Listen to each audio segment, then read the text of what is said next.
ఏ దేవుడైతే ఉనికినిచ్చాడో, ఏ పరమాత్మ అయితే మనకి స్థానం ఇచ్చాడో, ఆయన్ని కాపాడుకోలేనప్పుడు ఈ ఎన్ని పదవులు వచ్చినా నిష్ప్రయోజనం. పైగా ఇంకోటి పొలిటికల్గా కూడా మనం ఎంతసేపు మిగతా మతాల మీద దాడి జరుగుతున్నప్పుడేమో మనం వెనకేసుకొస్తాం.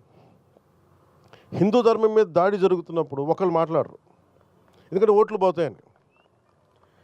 ఇది చాలా లోతుగా దీని మీద డిబేట్ జరగాలి. చరిత్ర గురించి మాట్లాడాలి, అన్ని చరిత్రలను కలపాలి. ఉదాహరణకి రుమేలా తాపర్ ఇలాంటి లెఫ్ట్ వాదులందరూ కూర్చొని మన ధర్మాన్ని మన చరిత్రని ఇతిహాసాన్ని చంపేశారు. రామాయణం కానీ భారతం కానీ అవి అవి మన చరిత్ర. అది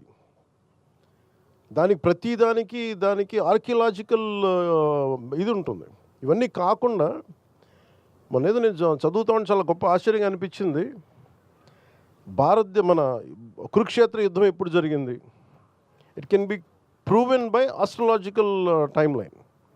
ఏ గ్రహాలు ఏ కక్షలో ఉన్నప్పుడు జరిగినాయి, నక్షత్రాలు దిశ ఎట్లా ఉన్నది, అలాంటి సమయంలో ఈ టైంలో జరిగింది అనేది మనం ఇప్పటికీ ఇప్పుడు వచ్చిన కంప్యూటరైజ్డ్ ప్రోగ్రామ్స్ ద్వారా ఒకసారి వెనక్కి వెళ్ళి చూసుకుంటే చాలా బలంగా మన సాక్ష్యాధారాలతో ఉంది. వేగ్గా శ్రీరామచంద్రుల వారు ఎప్పుడు పుట్టారు, దానికో ఈ పలానా నక్షత్రంలో పుట్టారు, ఈ టైం లైన్లో. ఇది మీరు తిరిగి వెనక్కి చూసుకుంటే it will be backed by scientific data. So అది మన చరిత్ర. అది దీనిని ఒక్కొక్కళ్ళు కూర్చొని దీన్ని వెటకారాలు చేసేవాళ్ళు, కించపరిచేవాళ్ళు, ఇవన్నీ చూస్తుంటే నాకు నిజంగా చాలా ఇబ్బంది అనిపిస్తుంది.